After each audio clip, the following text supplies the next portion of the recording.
Olá pessoal, eu sou o professor Bernardo Passoni e o tema do IGTV de hoje é regeneração óssea guiada, certo? Bom, nós vamos conversar hoje sobre este caso. Essa paciente me procurou no consultório particular, pois o sonho dela era ter dentes unitários nessa região anterior, né? Ela tinha uma fixa de 6 elementos suportada pelos 2 caninos. E ela procurou querendo saber se existia alguma técnica de enxerto, alguma possibilidade dela voltar a ter os dentes unitários nessa região. O sonho dela era passar o fio dental. E vejam só, aqui nós já tínhamos desmontado a prótese fixa que ela possuía e ela estava com uma provisória em acrílico. Para que eu trouxe essa foto para mostrar para vocês? Olhem só a discrepância de onde está o rebordo da paciente para o que seria de perfil ideal para a prótese implante suportada. Então nós já conseguimos ver que ela tem um amplo defeito horizontal de rebordo, certo? Então eu já sabia que teria que fazer algum tipo de enxerto, né? Até porque ela já veio com com esse pedido, né? De se existia alguma técnica. Então, avaliando clinicamente, eu já poderia perceber que pelo menos de forma horizontal eu teria que fazer a enxertia. Mas quando nós pedimos a tomografia, vejam só a questão da altura. Duas coisas que a gente pode avaliar na altura. Primeiro, a distância da prótese até a crista óssea. Vejam como se nós não fizermos um enxerto em espessura, vai ficar um degrau entre a posição do implante e a futura margem protética, o que vai dificultar a higiene, favorecer a inflamação dos tecidos pré-implantares, certo? Além disso, aqui nos mostrava aproximadamente 4 milímetros, 3,9, 5 milímetros de altura, o que dificultaria a instalação de um implante de tamanho regular, né? De pelo menos 7 ou 8 milímetros de comprimento. Além disso, estaria totalmente fora da posição tridimensional ideal. Bom, para esse caso, então, nós teríamos algumas possibilidades. Quais são elas? Posso trabalhar com tela de titânio? Posso. Posso trabalhar com membrana de PTFE com reforço de titânio? Também posso. Essas são as duas técnicas que eu gosto quando eu preciso ganho em altura. Se eu preciso apenas de ganho em espessura, a gente pode trabalhar com outras técnicas reabsorvíveis mais fáceis, digamos assim. Técnica de tenda e outras que não vou entrar em detalhes hoje. Mas eu precisava ganhar em altura também. Vocês viram que a gente não tinha espessura e a altura que tinha estava lá para a região do palato, 4 a 5 milímetros. Então nós pensamos no que fazer, certo? Olhem só então a ausência do volume necessário, né, para a instalação do implante no posicionamento tridimensional ideal. Como é que começou a técnica cirúrgica? Incisão na crista do rebordo, intrasulcular e relaxantes na distal dos caninos. Lembrando que incisão relaxante ela serve para relaxar o tecido. Então tem que estender no mínimo 5 milímetros em mucosa alveolar para dar essa mobilidade para o retalho. O descolamento do tecido foi em espessura total. E aqui tem dois detalhes importantes. Essa paciente queria dentes unitários. Então, para instalar 4 implantes entre caninos, o que foi preciso fazer?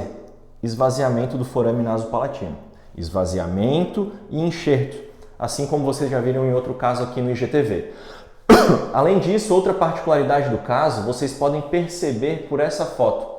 Vejam que eu não tenho muito espaço interoclusal para aumentar verticalmente só em direção coronal. Então, qual é a técnica que nós podemos utilizar para aumentar em altura esse meu rebordo sem diminuir o espaço interoclusal? O que eu posso fazer? Né? O que eu posso associar? Voltando aqui para o nosso rebordo, então, descolamento de espessura total, aqui o forame ainda presente, né? O feixe vasculonervoso, aqui ele já esvaziado. E um detalhe muito importante foi a cavidade nasal.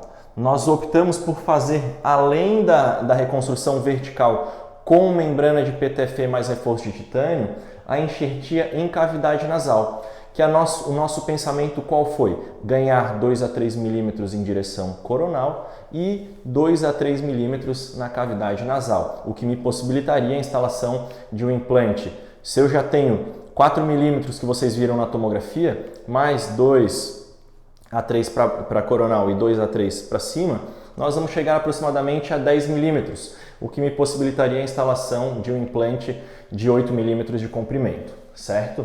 Então, nós trabalhamos com o PRF Block, tá?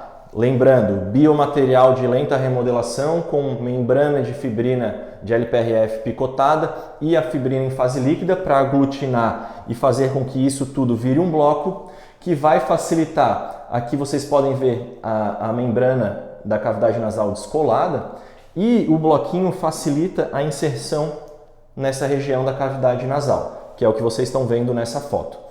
Depois disso, pessoal, nós posicionamos a membrana de PTFE. Olhem só como essa foto é interessante. O quanto que eu vou ganhar verticalmente? O quanto eu tiver de crista óssea, certo?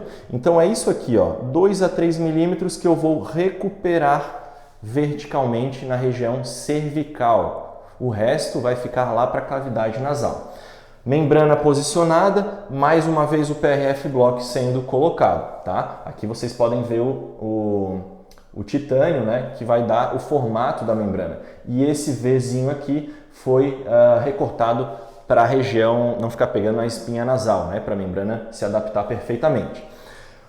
PRF Block colocado no leito cirúrgico, bem adaptado, vocês já sabem que ele é fácil de moldar no leito cirúrgico.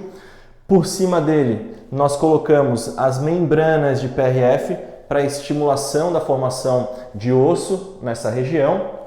Então aqui são as membranas de PRF sendo colocadas para estimular as células indiferenciadas a se proliferarem em osteoblastos. Por cima disso, nós fechamos a membrana de PTFE com reforço de titânio e por cima dela, mais uma vez, as membranas de PRF para estimular a diferenciação em fibroblastos e facilitar ou melhorar o fechamento dessa ferida cirúrgica, ok? Então, como vocês viram que a paciente entrou na cirurgia e aqui, antes do fechamento do retalho, é claro, né, mas o volume que nós ganhamos de tecido. Vejam só também após a sutura, tá? Foram suturas em colchoeiro e ponto simples, além dessa sutura em periósteo para impedir a mobilidade do retalho, certo? E aqui a gente pode ver o resultado após 5 meses.